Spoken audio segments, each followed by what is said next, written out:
మీరు చిన్నప్పటి నుంచి ప్రతి షోలో పాడిని అని లిస్ట్ తీయమంటారు మమ్మల్ని. జీ తెలుగులోను, జెమినీలోను, మా టీవీలోను ఏ ఛానల్ వదిలేసారు చెప్పండి మీరు ఈ మాకు? వదలలేదు నిజమే గానీ, ఇదొక ప్రాబ్లమ్ అయిపోయింది. నేనేమో లైక్ వెరీ యంగ్ ఏజ్‌లోనే వచ్చేసాను. లైక్ ఒక 8, 9 ఇయర్స్ ఉన్నప్పటి నుంచి టీవీలో కనిపిస్తానే ఉన్నాను. దానికి ఇప్పుడు ఎట్లా అనిపిస్తుందంటే, ఈ అమ్మాయా అప్పుడెప్పటి నుంచో వస్తుంది టీవీలో అన్నట్టుందనమాట. అలా కూడా అనుకుంటున్నారా? మరి సో చెప్పండి. ఎప్పుడు పాజిటివ్ కాదు. ఈరోజు అసలు పాలిటిక్స్ మాట్లాడదాం అని పిలిచాను మిమ్మల్ని. ఏదో ఫిట్టింగ్ పెట్టడానికే పిలిచుంటారేమో అనుకున్నానండి. ఫిక్స్ అయిపోయారనమాట. ఆ! డెఫినెట్‌గా ఈరోజైతే జనరల్‌గా ఎప్పుడు మీరు ఏం చేస్తారు? మీ వర్క్స్ ఏంటి? అవన్నీ నాకు తెలుసు.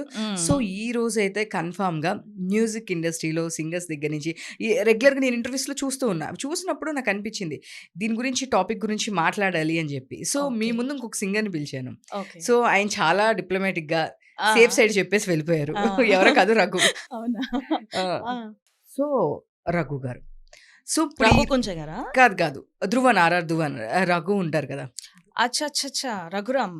యెస్. ఆ! ఓకే. రఘురామ్. ఓకే. రఘురామ్‌ని పిలిచాను. హ్మ్. మాట్లాడాను. హ్మ్. చాలా దీనిగా డిప్లొమాటిక్‌గా హ్మ్. అసలకి చాలా సున్నితంగా చెప్పేసి వెళ్ళిపోయారు. నేను గూడా అలాగే చెప్పినా ఇప్పుడు. సో, నాట్ సాటిస్ఫైడ్ అందుకే మిమ్మల్ని పిలిచాను.